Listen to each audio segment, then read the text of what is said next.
ലോകത്തിന്റെ രാജാവായ മിശിഹായുടെ ജനന തിരുനാളിനെ മുന്നോടിയായി സഭാമാതാവ് നമുക്ക് ആത്മീയമായ ഒരുക്കത്തിനായി അനുവദിച്ചിരിക്കുന്ന ആഗമനകാലം തുടങ്ങുന്നതിന് മുൻപ് തന്നെ ക്രിസ്തുവിനെ പറ്റിയുള്ള അവബോധം നമുക്ക് മനസ്സിലാക്കി തരുന്ന തിരുനാൾ കൂടിയാണ് ക്രിസ്തുരാജിന്റെ തിരുനാൾ.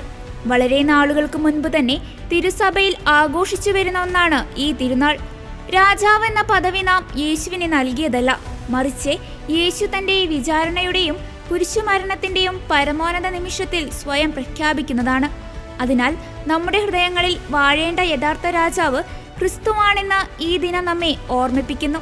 ഒന്നാം ലോകമഹായുദ്ധത്തിന് ശേഷം റഷ്യയിൽ കമ്മ്യൂണിസത്തിന്റെ വളർച്ചയ്ക്കിടയിലും കൗൺസിൽ ഓഫ് നൈസിയയുടെ 1600 വാർഷികത്തോടനുബന്ധിച്ചും പിയൂസ് 11 മാർപ്പാപ്പ 1925 ക്വാസ് പ്രിമാസ് എന്ന ചാക്രിക ലേഖനത്തിലൂടെ ആഹ്വാനം ചെയ്താണ് ഈ തിരുനാൾ ആരംഭിച്ചത്.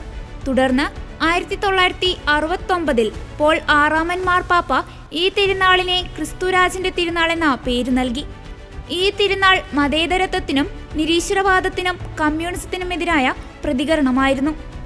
ഔദ്യോഗികമായി സ്വീഡനിലെ പ്രൊട്ടസ്റ്റന്റുകാർ ഈ തിരുനാളിനെ വിളിക്കുന്നത് ദ റിട്ടേൺ ഓഫ് ക്രൈസ്റ്റ് എന്ന പേരിലാണ്. കാരണം അന്ത്യവിധിയും ക്രിസ്തുവിന്റെ രണ്ടാം വരവിനും പ്രാധാന്യം നൽകുന്ന തിരുനാളാണിത്. പ്രപഞ്ചരാജാവായ യേശു ക്രിസ്തുവിന്റെ ലോകത്തിലെ ഏറ്റവും വലിയ ക്രിസ്തുരാജന്റെ രൂപം സ്ഥിതി ചെയ്യുന്നത് പോളണ്ടിലാണ്.